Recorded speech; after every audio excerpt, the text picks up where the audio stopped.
Welcome everybody back to the Doomer Optimism podcast. I'm here with Ali Katz and Stephen Morris. Ali wrote a response article to Tucker's Doomer Optimism article, which caught our attention. And I thought, let's just bring her in. Let's bring her into the Doomer Optimist fold and get to know one another.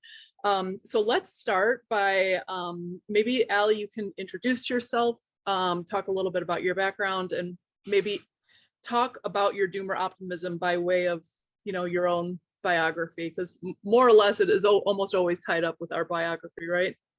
Sure. And before I get started, Stephen, did you want to say something? I noticed you unmuted. Well, just in case there's something spontaneous there. I'm just excited that you found your way to the community, because our history goes way back from the farm, which I assume you'll mention, or even before that. Yeah. And I'm really interested to hear what's happened in all those gaps that I haven't been reading about on social media. Great. Well, thank you. I'm so glad that this all came to be. And I'm actually going to take a quick minute and see if I can find this Discord server that is open on my computer. I thought it was mine. I was just looking at the Discord. Yeah. Okay. I have a Discord open somewhere. How do I find it amongst all my tabs and close that down so it can stop notifying us that I've got a message? I need some sort of a tool that will take you to the tab that is making noises. Yeah, right. Yeah, seriously. If somebody could invent that, that would be wonderful. Let's see. I have to look at literally every tab in order to see which one it is. And if I can't find it, we'll just maybe need to deal with it in the background. Let's see. Yes, I hear you, Discord server. I mean, maybe it would be interesting, to give you a moment to hear from Stephen about your background with Ali. Sure. I'd love to hear that, and that would be good to kind of set the stage too. Love Sure. that. So sometime around 2009, 2010, I entered a separation in my marriage, and it's just so, these crazy stories we have. I got hired by Ali's producer while Ali was making a demo video for the Oprah Winfrey Network to try to get a show on there, and she was doing conflict mediation or something like that, and I was there to help do the video production part. And the guy who was supposed to be there for marital conflict and divorce didn't show up. And I'm in the middle of a separation headed towards divorce. And I became the natural person to fill in for this missing scenario. So I got first to know Ali from that conversation about what was going on in my marriage. And she's very charismatic, and I think anyone who knows her discovers that pretty quickly. And we kind of went our separate ways for a little bit, but we were part of the same community in Boulder. And sometime later, she started this farm, which she'll tell you the farm story, in an idea of getting closer to the land. And I got up to the farm to check out community, because I've always had this interest in community and always been challenged with my own personal stuff to actually enter into and stay there. And so I got to know her through that, and then other things around the Integral Center in Boulder. Cool. Yeah. It's been a long time. And so when Stephen met me, I had just moved to Colorado from Los Angeles, and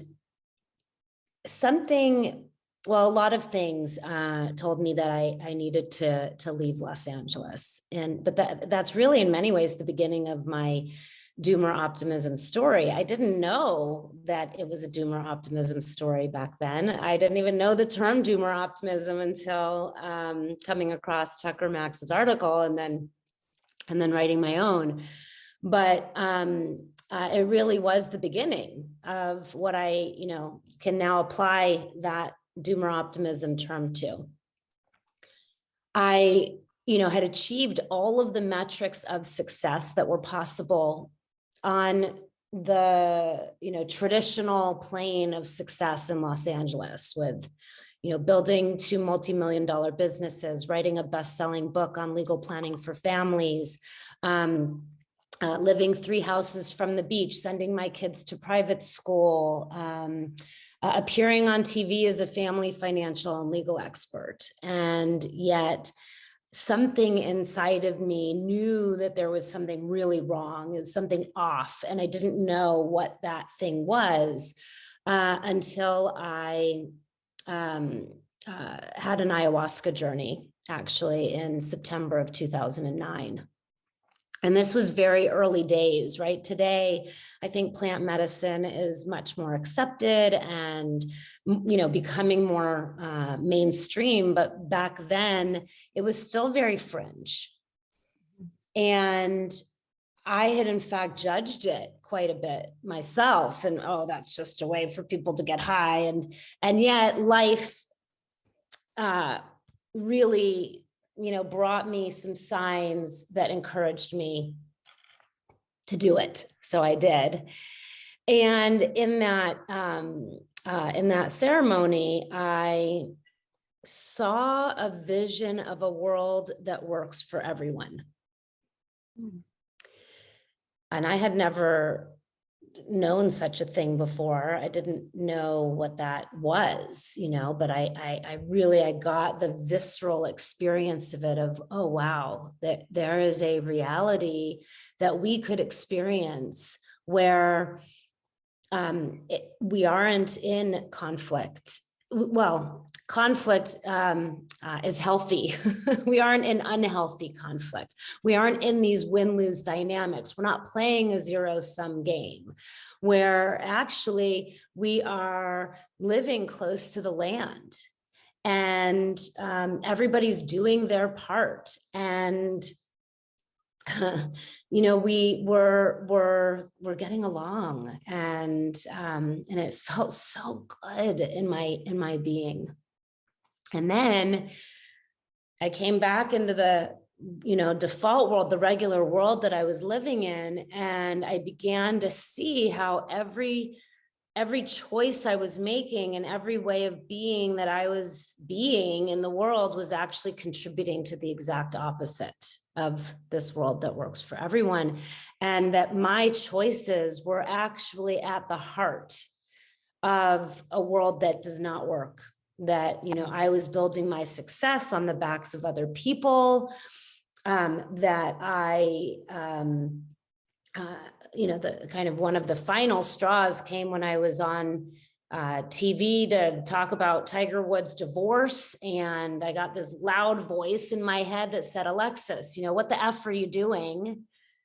You have, spent 4 hours to get into hair and makeup and drive down to the studio, and you're here to gossip about another human being on national television. Like, you can never do this again. And it was very confusing to me because that was the thing I loved to do more than anything, was go on TV and speak to the camera. And like, from a success and ego-based perspective, I was winning. Wait, what? So within 2 months of that happening, when I was on the television talking about Tiger Woods, I was had everything packed up in a U-Haul to move to Colorado. 2 U-Hauls. my ex-husband, all of our animals, we had all these animals, and there we go to Colorado. And when I got to Colorado, I was still very much trying to make it in that old world. And that's actually how I met Stephen, was, as he said, putting together a pitch to be on Oprah's new network at the time, the Oprah Winfrey Network, the OWN network. And I was just way ahead of my time. Like we got into notes and everything, and they could not envision a show that helped people resolve conflict in a really healthy way at that time. Now it seems kind of basic, right? Like, duh. Right. But back then they were like, that won't be interesting or something, It was a Jerry Springer. Right. Yeah.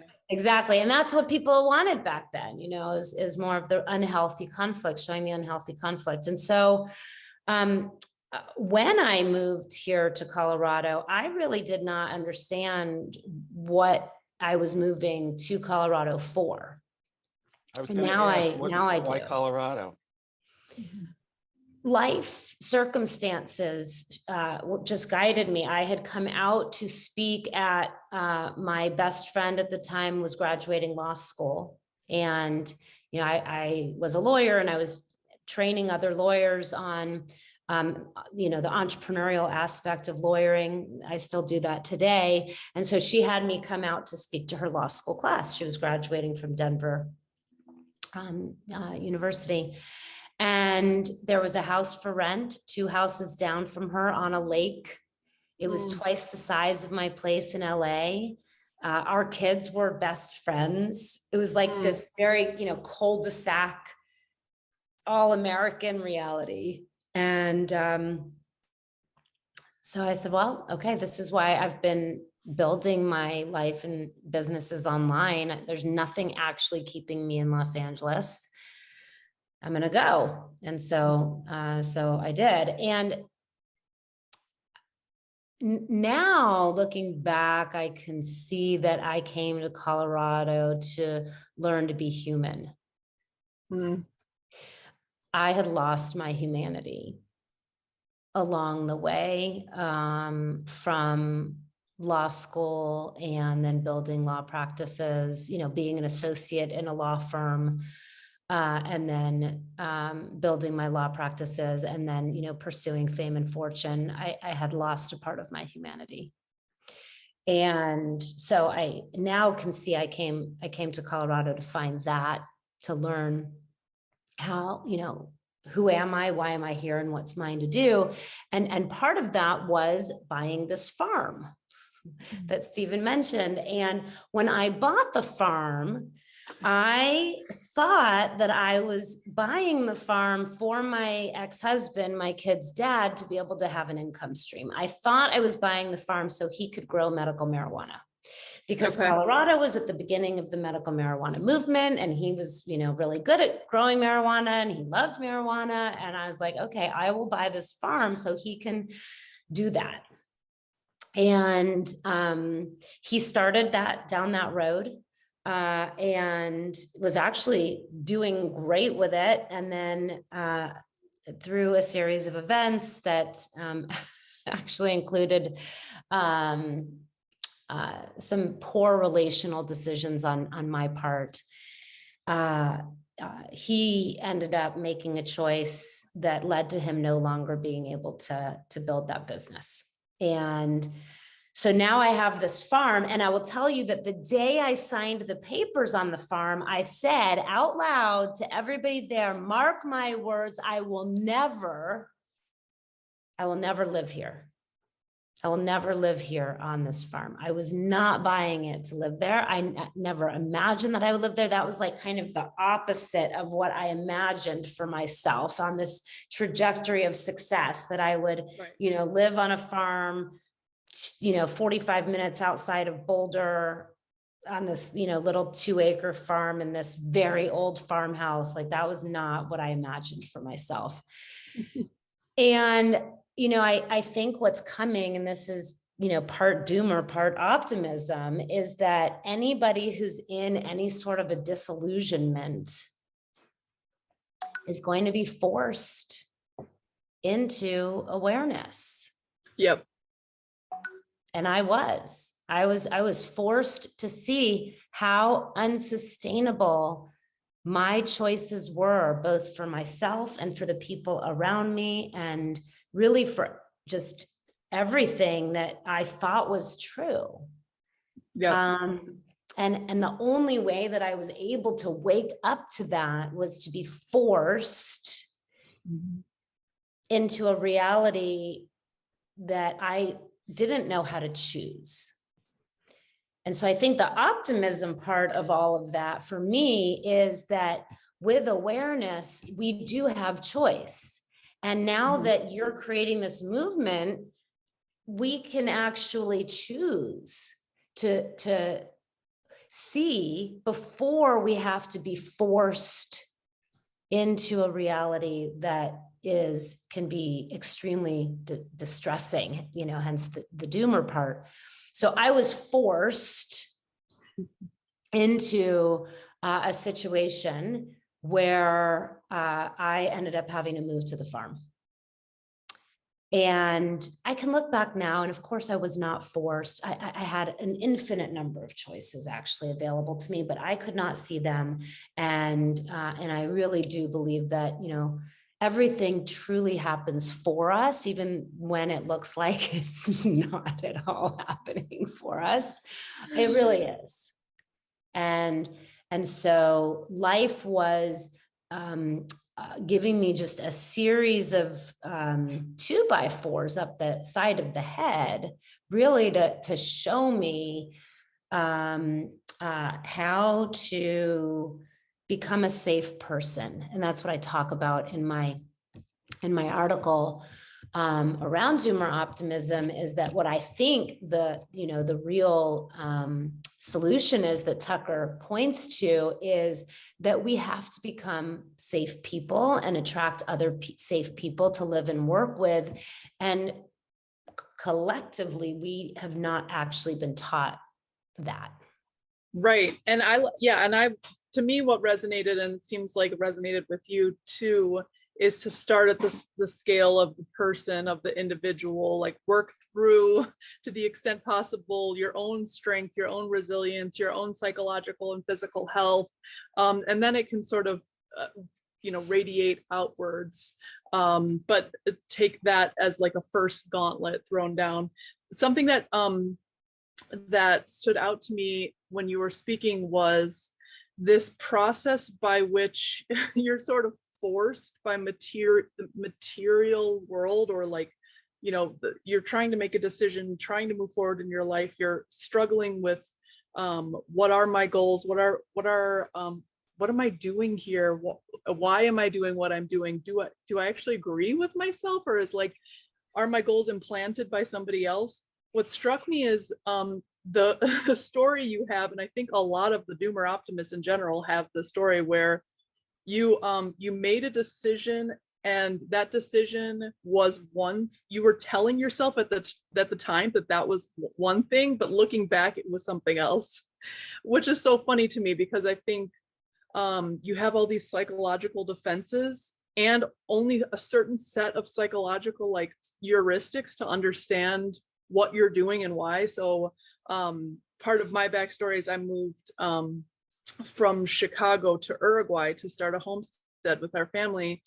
And, the reasons I gave for that at the time is just I just want the kids to have a more peaceful existence. And I'm just not so sure about how things are going to go in the US. And the reasons looking back are so much deeper. And I understand now why I did it. But at the time it was just this just feels like the right thing, and I'm kind of coming up with a reason, at the spot, because you're sort of forced into doing it. I'd like to hear a little bit more. You had a farm or a community in Costa Rica? So I do now. Yeah. So Okay. that farm that we've been talking about, that was 45 minutes to an hour outside of Boulder, that actually I failed in that project.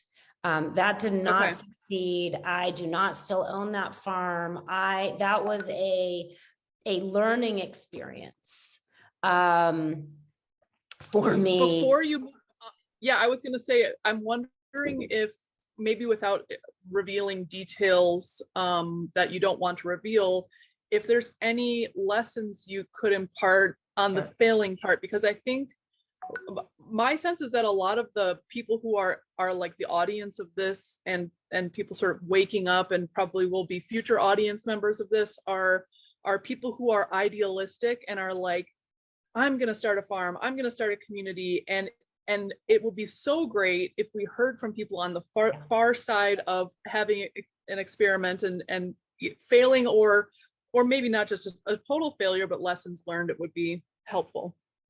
Well, I think it comes back to exactly what I am speaking about in my article around being a safe person and being able to surround myself with safe people.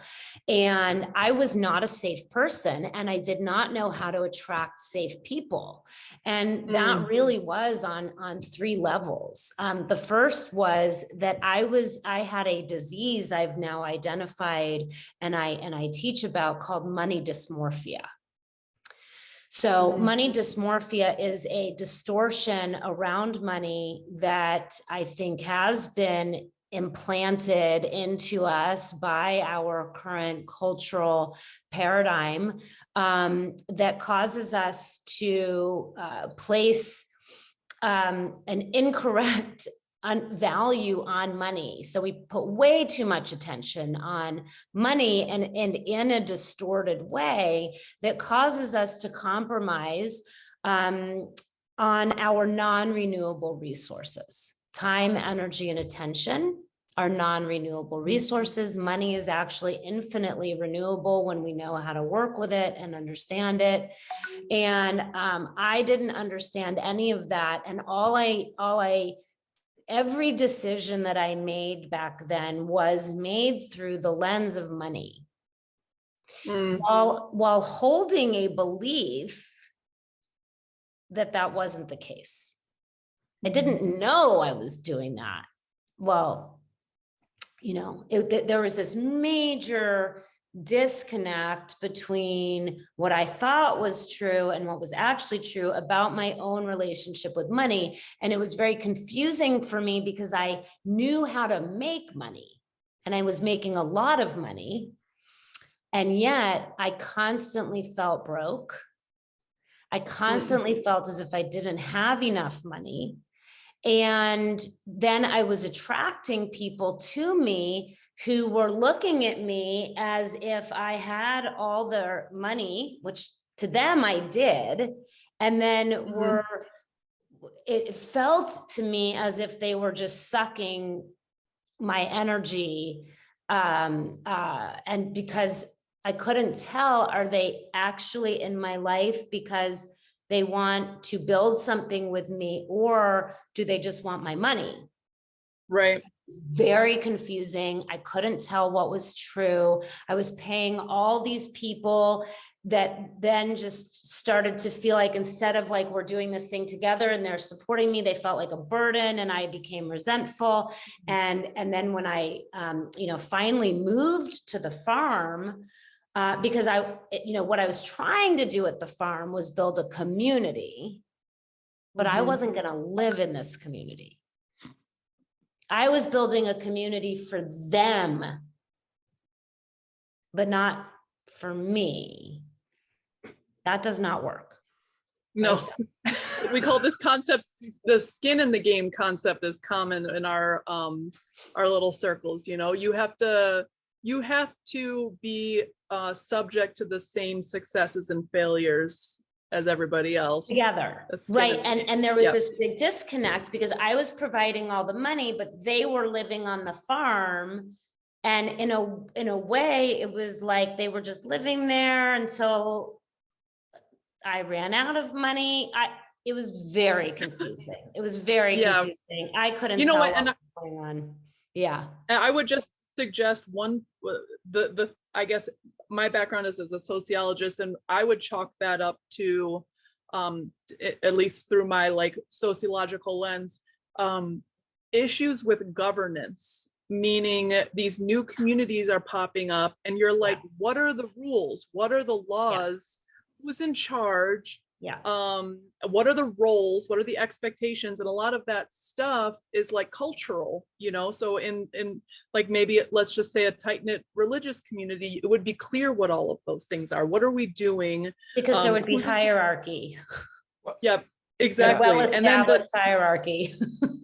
Yeah, exactly. Yeah. And then, and differentiation of roles, like this person does this, and this is the balance we keep. Whereas now I think a lot of people, they want to start with a new form of governance, and it's like, well, I'm not sure what, for my orientation at least is to try your best to pull forms of social organization that have worked in the past to the extent possible, try it out, keep working on it. But sometimes you try too much new stuff at once and it just blows up because no one really knows what they're doing or has experience with it. I don't know, Stephen, did you want to say something? I'm sorry. This is where what Ali's saying about being a safe person. And it's like, I was interested in that community myself, and I didn't realize how unsafe I've been in community. And I have my own version of wanting to get close and then pulling away and basically isolating myself. And there's been such a mass of neediness behind my motivations that even as aware as I am of them, I still, still challenged to be responsible for them. Well, and that brings us to the second part, right? So the first part of becoming safe and where I wasn't safe was around money, right? So that's my first one, is get good with money. And when I say get good with money, I mean like good with your relationship with money, right? And then the second one is getting right with your sexuality. And I think that was very confusing as well in community. We collectively did not know how to work with our sexual energy, how to understand it. I certainly did not. And what I understand now is that whatever is true for you around your sexuality can work if you, or if I am right with it. If I'm right with it for myself, whether I am, and meaning like honest, direct, and clear with whatever is true for me, and I think, Stephen, what you're sharing is that your desire to be part of community, when it was coming like from a need that you didn't necessarily even know that you had or could express, maybe that's where a distortion could have come in. And when there's a distortion and we're not honest or able to be honest, direct, and clear with whatever is true for us, we're not safe people. Does that sound, true with what you were saying? Absolutely. And it gets into the governance part too, that Ashley's mentioning, because if I'm neurotic in some fashion and wanting everyone to be equal and, no hierarchy, then you've got you're herding cats if you're lucky. And some more dangerous animal if you're not. Yeah. Then someone comes in with a power trip, and I think that's your third piece there. Well, that's the third, yeah. and tries to organize the community, and you've got people who don't want hierarchy and they're fighting the power. So there's at least being clear enough with myself and the games I'm going to play that I can call myself out, or I can stand in being called out by somebody. Right, or there's mechanisms to call you out or to deal with the issues as they arise. I'd like to hear more about the sexuality piece though, because this has never been brought up thus far in our conversations. And I think it's probably so essential, but I think people just don't have language to talk about it well. And it's just like one of those things that's awkward to talk about. So I don't know if you have any thoughts or heuristics or pieces of advice to give people who are seeking community and seeking connection with other people, but are trying to work out how to handle the issue of sexuality. Yeah, I mean, the thing that I have found that is the absolute 100% best is to get honest with yourself. And then once you're honest with yourself, you can begin to be honest with the people around you. specifically around your desires. And, whether those desires are, for monogamy or polyamory or, kinky or vanilla, whatever, it doesn't matter. What matters is that each of us individually, we are each individually connected to whatever is true for us, and that we have worked through our shame so that we can know what our desires, fears, and boundaries are. Because if we have not worked through our shame, we are going to project that on to everybody around us so that it can be reflected back to us in ways that just, again, create these distorted fields where nobody knows what the heck is going on. Nobody knows what's theirs and what's not theirs. And it's just a massive immaturity in the field, and will blow things up, because that sexuality, that sexual energy is life force energy. And when it is contorted and not talked about and full of shame and pushed into the shadows, it's going to come out in so many different ways. And I think that the communities that we've seen over the years collapse so often do collapse because of, undealt with sexual triangles that were hidden and then came out later. Oh my God, that person, they were having an affair. Or leaders screwing their followers and blowing things up that way. Totally. Yeah. The guru model, where the guru's having sex with everybody, but nobody knows, but everybody can kind of tell. And like, what's that all about? And so then people don't feel safe. Right. Because we're not and safe.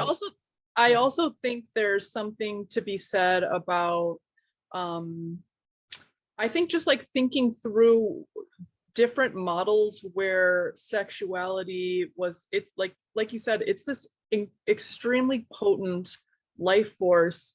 So thinking about different models where sexuality was like kept under control with certain rules or expectations, again, with the governance thing, it's like, we don't have to reinvent the wheel when it comes to this stuff.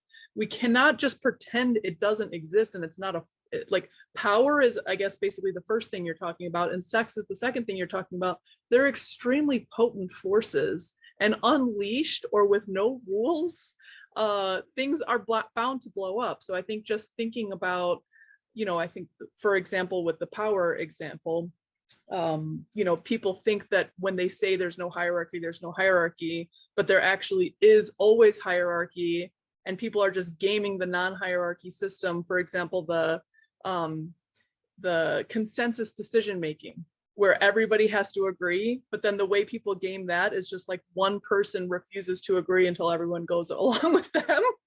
Because they're just like hacking the system as it is. And not that happens in every case, but it's been studied that has been known to happen. So just my 2 cents on that too is like, part of what I'm interested in is you don't take everything from the past, but maybe some lessons from times and ways in which humans have handled this in the past. We don't have to throw everything out now. So sorry, my little soapbox. And then the last one I'd like to hear, the last one is the power one, right? So first it's money, then it's sex, then it's power. Oh yeah, right? You're right. At the end of the day, right? This is what is motivating all of us: money, sex, and power. And when we don't acknowledge that, and we don't come into a healthy relationship with these 3 things, how can we possibly be safe? And so the power piece to me is about taking full responsibility for our emotional reality, learning to be in conflict in a way that is healthy, and to deal with our addictions, honestly. In some way or another, I believe that we are all addicts. And that when we aren't honest about that addiction is then able to be manipulated by ourselves, to ourselves, but also by the external, societal, manipulative, bad actors. And I think that we can begin to heal and that really in community is the best way to heal all of this. But in order to do that, we have to be able to take full personal responsibility. And I think, kind of my worldview is that those of us who choose to do this and go down this path of really living, working, and playing together, and learning how to live in harmony with ourselves, each other, and the planet on land, we can recognize that we were born at this time specifically for the purpose of healing these wounds of the past generations that were passed on to us, because those past generations didn't have the resources. They didn't have the time, energy, and attention. They didn't have the money. They didn't have access to the healing modalities or the levels of awareness that we have now to be able to heal these wounds. So of course, we're in an evolutionary world. And so evolution, and this is where we get the optimism part, evolution landed these wounds in us to be healed, so that we can continue to thrive as a humanity on the planet that can continue to thrive on the planet. And I do think, and I guess this is the doomer part, it's going to be much fewer number of people that will be able to thrive on the planet, because, that just seems like that's what's true. And, I choose to look at it from the lens of, first of all, we all die. Yes, of course we all die, because we all die. We're humans. So every single person that is alive on this planet right now, within, let's call it 150 years, if we want to be, okay, maybe longevity and, all of this really happens and like somehow we can make it 150 years. I don't want to make it that long in this body personally, but just for the outside, every single person on this planet alive right now is dead within 150 years. Yeah. So if we just start with that acceptance and acknowledgement of that, then maybe it's a little less scary that we're all going to die, because we all are just going to die. And so what continues? What continues is what can live in harmony with the planet. Yeah. Yeah. And so if that's what's true, then what we get to do is really figure out how to live more in harmony with the planet, so that our children, even for those of us that aren't having children, we are influencing the next generation, so that our children, those that come after us, those that are living 150 years from now, are really the ones that have figured out how to live in harmony with the planet, and who have benefited from the healing work, where we've learned to come into harmony with ourselves, each other, and the planet. And those will be the ones that are living. What else can survive? Right. And I really like the idea of,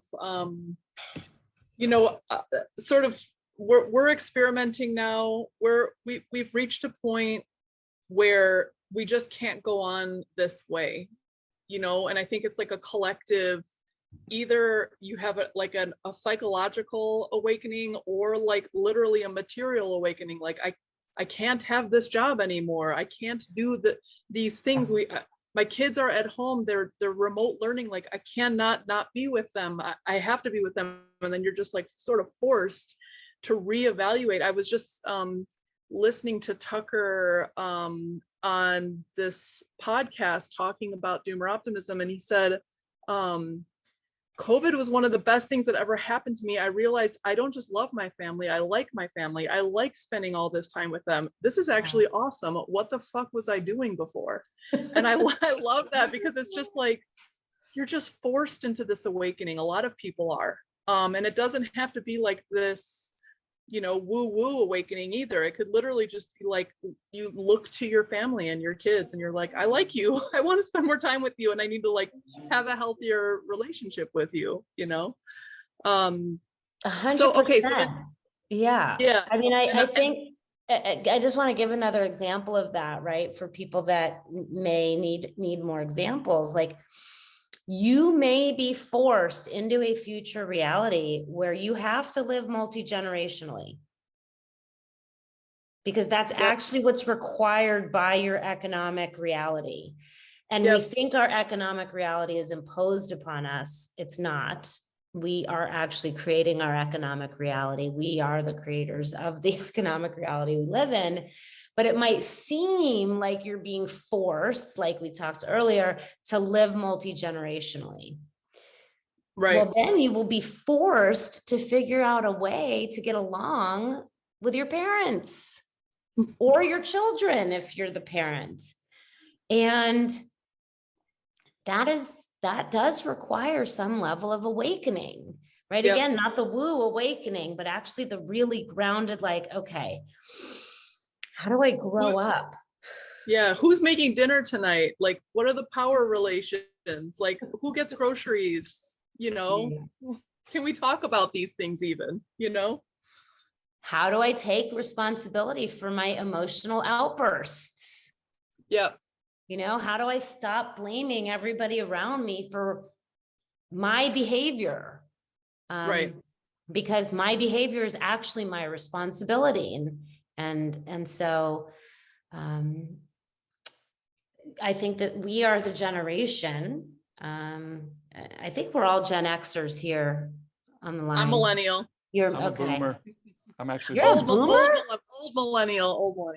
Yeah. Okay, so we've got a very young boomer, a Gen Xer, an old millennial. So we're kind of close, yeah. Yeah, we're all kind of close on the edges, right, of that kind of Gen X reality. Yeah. I would say that, I would say that I see us as the young elders on the field right now. And it is up to us at like our cohort, I would say, get to wake up, grow up, and show up to show our seniors that we're not going to abandon them, right? And that they actually need us. And that maybe what they need to do is actually free up the resources that they're hoarding right now to be able to support the next generation before they die. That's like a really big piece, right? Is like, there's tremendous amount of resources that are stuck in the hands of the senior generation right now because they're terrified. Yep. And they want their resources to last until they die. And then they want to be able to hand those resources on when they die.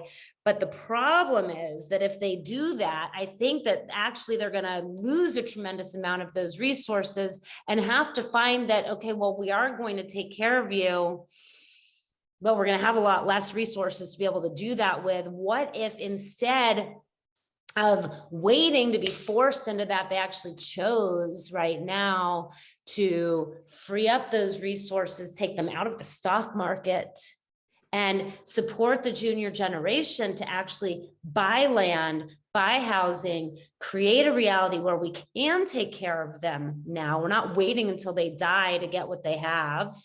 Right. It's too late at that point. What it takes for that to happen is for our generation, the receivers of that wealth, to be able to show up as adults, say to the senior generation, hey, senior generation, we're in this together. And we need to rely on each other now to be able to get into, let's say, housing or land together where we're going to be able to actually take care of you. And then show the junior generations that are coming up behind us how to be A model. where they now have a model of care for us, where we're not like trying to get them independent, you know, and as soon as possible, so that they can, you know, go kind of live in the metaverse. You know. I know. And I think rethinking, like, what are the goals too? Like, what should we be aspiring to? What should we have young people excited about? Yeah. What kind of life should they be aspiring to? And I think what you're speaking to is something that keeps coming up, and a lot of people aren't saying explicitly either, is legacy thinking, Yes. intergenerational thinking over time, about how accepting that you will one day die means, and this is like so deeply religious, but accepting that you will one day die means your focus is on what can your time on earth contribute to.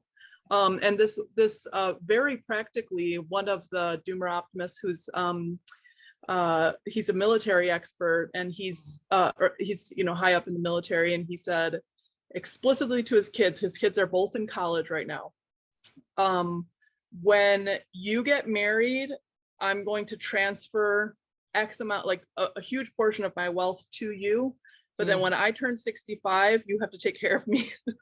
But 100%. it's basically like it's the beginning of your life. You're set up with all my resources, everything I can give you, so that when the younger generation has that, they're in the period of time in their life where they can make something of it.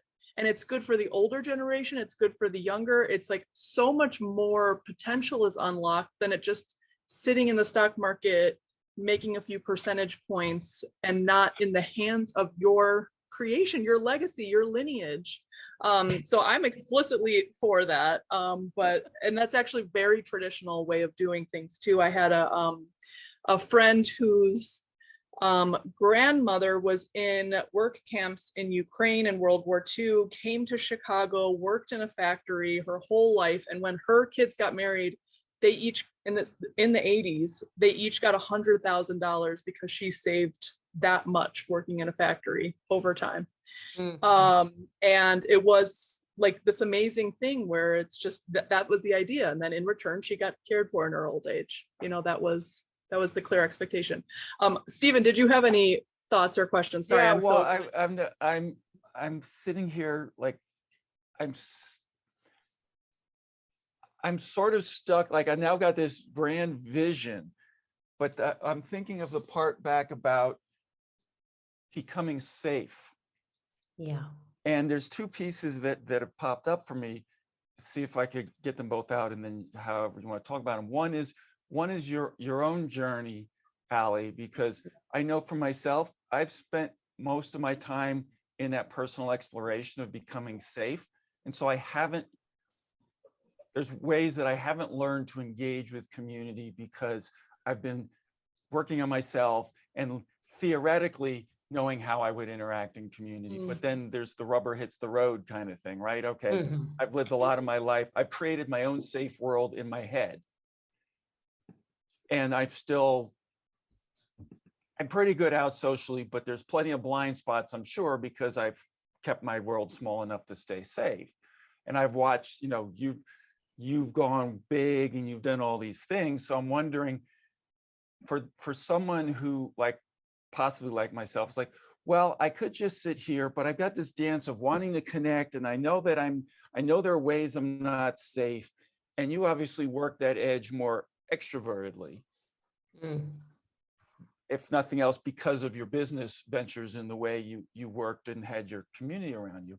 But I also see that ties into the safety and this legacy thing, Ashley, you're talking about, because emotionally, my family was not safe. Like I couldn't be around, I was not willing to put myself in the place of being around my family for more than a week. It's just my father was hard to be with, and maybe I could have grown through taking care of him or stuff like that, but I didn't. So there's that challenge, and I see parents like you, Ali, who are clearly doing your work. You are a safe parent for your children, no matter what you've gone through. I just the little glimpses you give about things with Noah. It's like I'm ready almost to tears just being present to that, because I didn't have that. And instead, I inherited a chunk of money from my parents who both passed away. And I'm grateful for that. But I missed out on that legacy family journey. I am the end. My sister and I are the end. Neither one of us will have children. Well, you haven't missed out yet, though. Well, as far as biologically, I'm happy to be, Sure. stepdad or whatever, and Yeah. contribute to all of that. I'm clear that that's, where I'm stepping into now. Well, that's the thing, right? Is so the other piece of it is this whole idea of, our own DNA and our genes and all of that. Like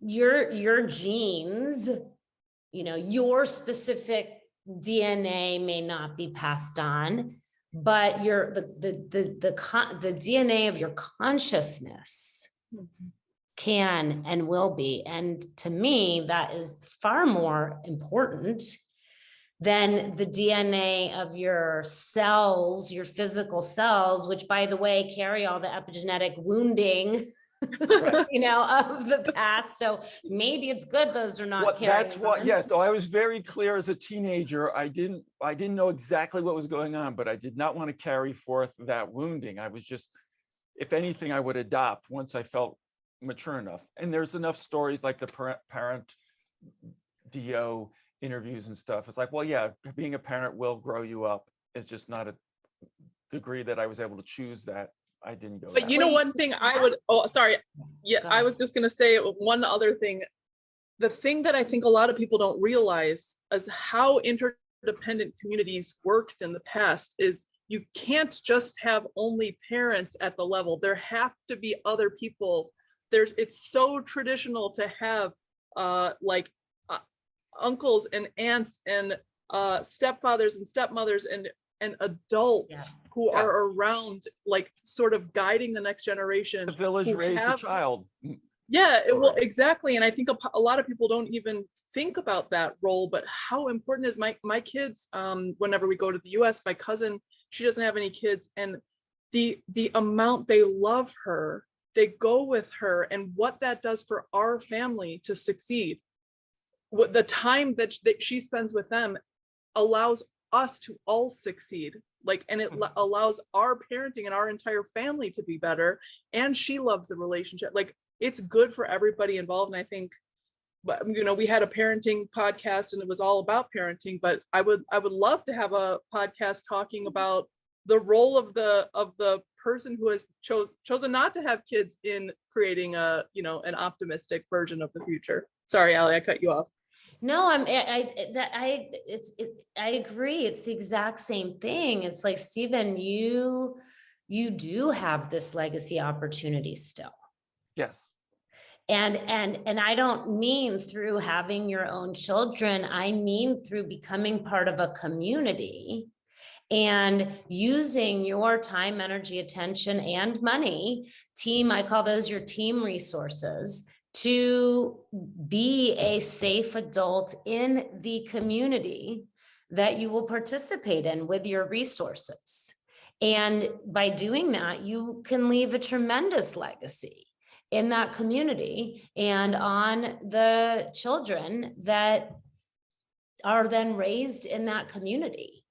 And that, to me, every single person has, it would be so much smarter for single people to begin to take their resources and invest those resources in getting closer to community while they're young, while they're healthy, while they're still in a creative phase. so they don't become a drain on society later. Because if you take your resources and put them into a community now in a way that supports the thriving of that community, in a way where that community wants to take care of you later, then you don't have to end up being a person who ends up in a nursing home alone on governmental assistance to pay for your care and didn't actually contribute at the highest level to a society and a world that actually works for everyone. And so, like, if you want to get to be a safe person, which is what I hear you saying that you want to learn from my experience in doing that, it would require facing everything that is keeping you separate, everything that is keeping you from leaning in and getting hurt and being vulnerable. And I would just add, I completely agree. And I would just add to that, my orientation towards this kind of thing, because Stephen, you said this, you noticed from the parenting podcast that they were saying, like, you grow up by being a parent, that you grow up, like they're growing up, but you're also growing up. I think it's true of every single relationship. And I think that if I were you, the way I would approach this problem is it sounds to me like you're timid to get into community because you don't want to screw it up. You don't feel like maybe you're not a safe enough person. Okay, so then you take baby steps. You find and identify a place, and you take baby steps with regard to specific relationships, and you do, just the same when you're a parent. You've got this newborn baby, you've got a little time, you're just adapting little by little, and it's a slow process of adaptation. Can you guys still hear me? My audio? So okay, good. So that's the way I would do it. I very much like the baby step model, although I'd be curious to hear now what is happening in Costa Rica. This is my segue, because is it like a big project? How did it all go? I mean, people are very curious about this model, it's model of community building. It's a big project. So when I failed on the farm, which was necessary for my learning, I leaned fully into creating a community. I learned all the ways not to do it. Ended up, living on this farm and really loving it in many respects, but then coming back into the world and building businesses after that, moving off the farm. And yet I really held this dream of living on land in community with people that I loved in my heart. But I was far from it, because now I'm back in Boulder and I'm building businesses, and but the dream lived inside of me. And again, I think that life had to force me to take the next step on it in a way that is very interesting. So it all really happened in a way because my daughter started high school. And when she started high school, she immediately not only got into the wrong crowd, became the leader of the wrong crowd, which made total sense. Because I am, her mom and her dad is her dad. So it made sense. It made total sense. And, but it was very confronting. I did not know how to parent her, and I was going to send her away to a wilderness therapy program. But a series of events happened where that became not possible. And I prayed around it, and life said to me, or God, Spirit said to me, that I needed to be her mother, which I had no idea how to do. And it turned out that it wasn't just about being her mother, but about being her mother, my own inner child's mother, like reparenting myself. And in that process, I decided that I couldn't send her away, that I needed to take her with me. And I was speaking at Envision Festival in Costa Rica. I was going there to speak. So I brought her with me. And when I was there speaking, I was about to leave and go get her. She was at our hotel, and I was about to leave and go get her and bring her back to the festival. And I got this really clear message from Spirit that said, stay and listen to this man, Stephen Brooks, talk. He was speaking right after me. Stay and listen to him talk. And so I did. And in his talk, I heard him speaking my dream. He's talking about living on land in community and growing, food and access to water. And I am like, whoa, this guy is speaking my dream. And then I hear this next message that says, go talk to his parents, go meet his parents. His parents were there at the event. Like, okay. So I go meet his parents, and it turns out that he had grown up in Miami, which is where I grew up.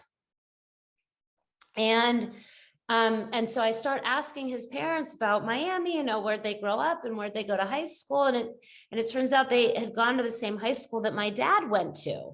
My dad had died in 2004. And so I said to Norman, Stephen's dad, oh, did you know William Martin? That was my dad's name when he died. And he said, I didn't know William Martin, but I knew Billy Katz. That had been my dad's name in high school, Billy Katz. I know, it was crazy. I was like, wait, what? Turns out that they had been very good friends in high school. Oh my gosh. I know. I love coincidences. I love this. I love mysterious things, I love that. Super mysterious. So right after the Envision Festival, Norman and Stephen were having an event called the Roots Gathering on the other side of Costa Rica, on the Caribbean side of Costa Rica. And so I rescheduled everything, and I went to the Roots Gathering at this place called Punta Mona. And it was actually there that I got my name, Ali Katz, through a whole series of things that happened, because, I'm taking it back to the roots and my dad's name and all of this. Oh, that's cute. Yeah. And, but what I also got clear about at the Roots Gathering is that I needed to go home and get my kids and bring them back for a 2.5-week permaculture design course. And cool. I was in the middle of needing to take back over 2 companies and step into leadership in my companies in a way I never had before. And it was the worst time in the world on one level to go spend 2.5 weeks in the jungle. And yet I did it. I went and I got my kids, and we spent 2.5 weeks in the jungle. It saved my daughter's life. Oh. She, I didn't need to send her away. It turns out I had to bring her to the jungle. and But with me. That's right. With me. Yes. With me.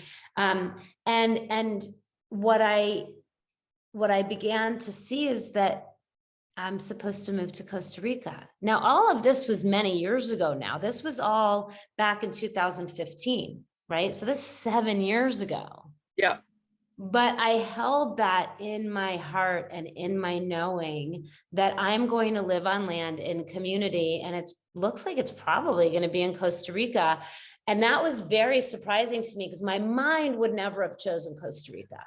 I'm not into bugs. I thought I didn't like humidity.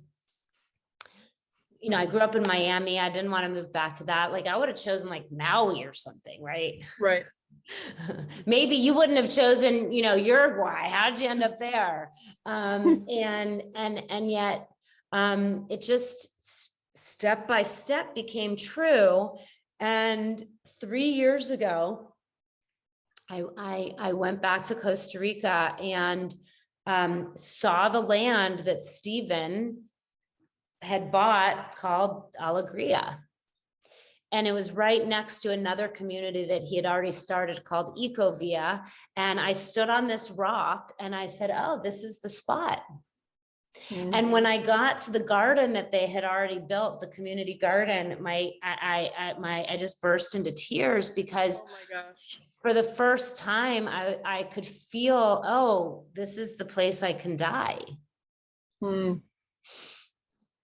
That And so, and to me, and the one thing, sorry, I want to let yeah, you continue, but the one thing that repeats over and over for a lot of people who are talking about this series of awakening and experimentation is there is oftentimes like a moment.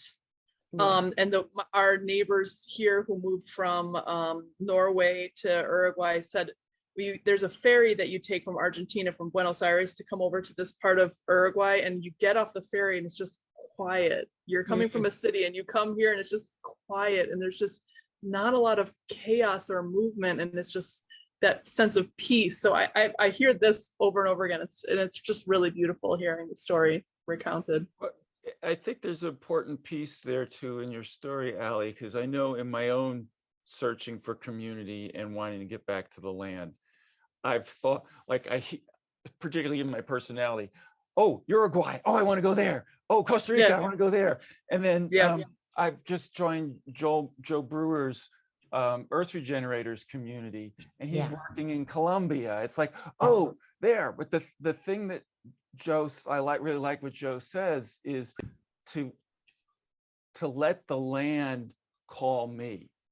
yeah, You know, so there's actually a relaxing for me, and I'm thinking of the listener who's hearing Ali's story and going, well, yeah, I don't know where I want to live.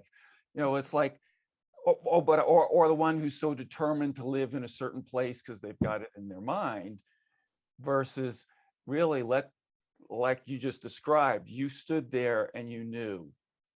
It yeah, wasn't an intellectual thing, it was a body thing, it was the land saying, I want you here. yeah, mhm, And when I bring myself back to that, then I'm not so like, oh, I've got to figure it out. I got to figure it out. No, it's right. now continuing to engage with people let the synchronicities bring me to the land. And I would just add to that, Stephen, not just thinking about it, getting out there and doing stuff. Like Ali went there to this permaculture festival. She was physically there, or this other festival and this permaculture course, like she was physically there. So trying stuff where you're really getting out of your comfort zone and just doing it is a different thing, I think, a lot. And I think that would be my advice too, is like really get out there and see what's out there, feel it and experience I it. know, I'm clear it involves getting out of the basement I'm in now, and that's why there's a conversation down the road for my participation at Rizoma. And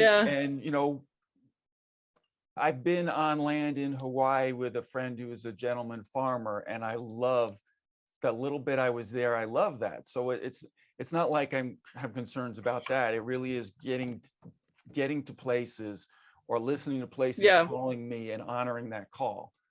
Yep. And then Ali, sorry, continue your story. So what happened between the epiphany moment and the rest? I got really clear on what I would need. I got really clear on what I would need to be able to say yes. And I think that is very important, that we all get clear on what we would need in order to say yes to whatever's next. And to learn, I think that, what's coming through here is to learn to listen to what life actually wants for you and from you. And to be willing to keep saying yes to things that might not make sense. Because what makes sense oftentimes is just this need to keep yourself safe. That's what makes sense, right? Our logical mind wants to keep us safe. Yep. But what's safe isn't actually what's safe. So that's confusing, right? Because what we have been taught is safe is actually not what's safe. What's safe is learning to be in danger in a container of safety. Like, I love danger in a container of safety. Yeah. And so how can we create these containers of safety so that we can actually get our danger kind of intentionally as opposed to what will be forced upon us if we don't create our own containers of safety. Totally. It's like the scale issue where you want things to be a little bit difficult so you become resilient. You don't want trauma, like full on trauma. You want things to be like challenging, but not like debilitating. Yes, yes, exactly. And so we get to choose that. You know, we get to choose that. And you know, I think, Stephen, you're really like in some ways this perfect case study, right? You're in your basement. You want to get out of your comfort zone. You want to create a little danger for yourself. And so my encouragement is, you know, to take a step towards doing that. Get closer to the thing that scares you. Turn towards whatever it is that scares you the most. It's a really great first step. Thanks. I love that. So now are you going back to Costa Rica? You're currently in Colorado, and Yes. you're a part. So if I understood correctly, you're like living, or when you go to Costa Rica, a part of this community that's created by somebody else. Because we would probably do a whole other podcast on this, but how is the community set up? Is it like single family units that you can buy a little portion of it, or is it like all communally owned, or what, you know, just a little bit of the setup of the community? I'd be curious to hear. Sure. It's called Alegria Village. And it is right next to another community called Ecovia. Ecovia has 50 homes. It's HOA style, like it's like almost like a development. You know, these guys are like from Miami, right? so it's almost like a development. There's an HOA. In fact, I'm going back to Costa Rica in 2 weeks for our first HOA meeting at Alegria. Right now, it's all raw land. We're all building from scratch. And there's common buildings. So we have a common yoga deck and a pool and a co-working space and a garden. And then I invested in 4 lots within the community, 1 on my own, and then 3 in partnership with others, and they're contiguous. So I'm building like a community within the community. I love it. I haven't decided yet what the model will be, the revenue model, or any of that for I'm just in the, like, just designing our very first places. And I'm doing it by really listening deeply to what the land wants and what's wanted there. And it's interesting because we are not by the beach. We are by San Jose Airport, about an hour away. I know it. It's a really beautiful area. It's really beautiful. It's really beautiful. And a lot of my friends are building in Nosara, which is, you know, about 5 hours away in the Guanacaste province. And it's, you know, they're by the beach. And I've been spending a lot of time in Nosara because when I go to Costa Rica now, that's where my friends have homes. And I'm like, oh my God, why am I investing all the way over there when all my friends are here in Nosara? What am I doing? I don't know. Life is guiding me, and life has told me that I'm building a safe space for the feminine to express. I love that. As I say it, I'm still like, this is weird, but it's true. I'm building a safe space for the feminine to express right in the middle of this development of about, 200 homes. I love it. You know what?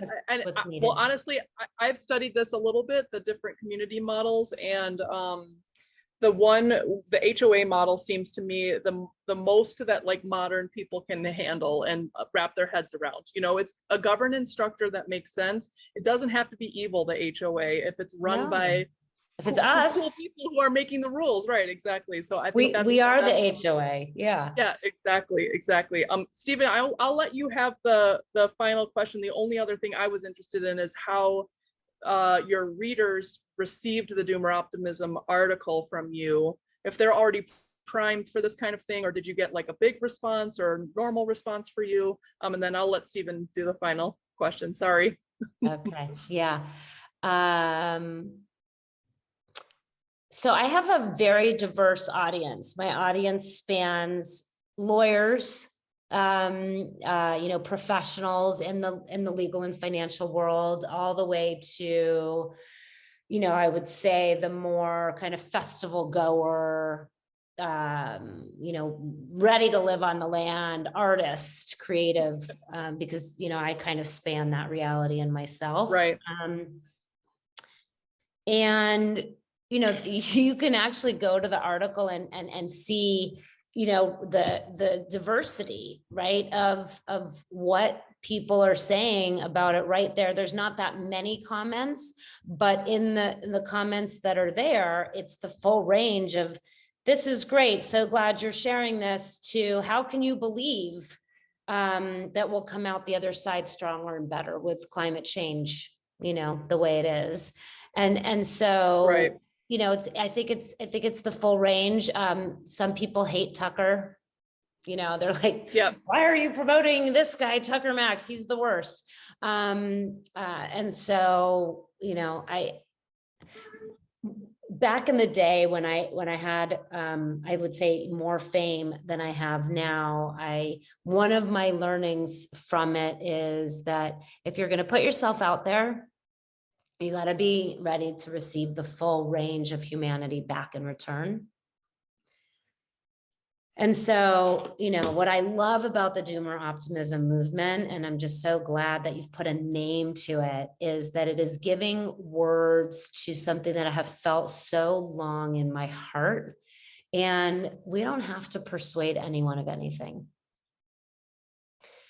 We just need to give words to what others are feeling, so that those of us who do see what's coming and want to coordinate ourselves accordingly are able to see who's out there that we can start to come into community with, so that we can begin to build the new systems that are going to be needed as the old systems collapse, because the old systems are not sustainable. They don't actually create more life. They're win-lose, which ultimately leads to lose-lose. And if we do and are able to come together in the creation of an all-win reality, which I think we can, then the people that choose that or are forced into it and then choose it will be the ones that are, still alive in 200 years, but it won't be us. And thriving. Yeah. Thriving. But the legacy. Yep. The legacy. Yeah, the legacy will live. The legacy of our shift in consciousness is what will thrive into the future. And we get to participate however much we want. That. Right this now. Is so funny. This interview I heard from Tucker. I'm so sorry, Stephen. I'm just so excited. I'm gonna let you go last. I'm so sorry. This Tucker interview, he says, he was talking about this book he read about the life of the Buddha, and he said, this is the quote: "The Buddha said this basic thing, your job here is to do your work and then share your work with others so that it might help them." So that's all I'm gonna do, man. It's the Doomer Optimism piece. I'm gonna do my work and share with the world. I love that. Stephen, I'll give you the last question prompt because my baby's here. Sure. I wish I had something in mind.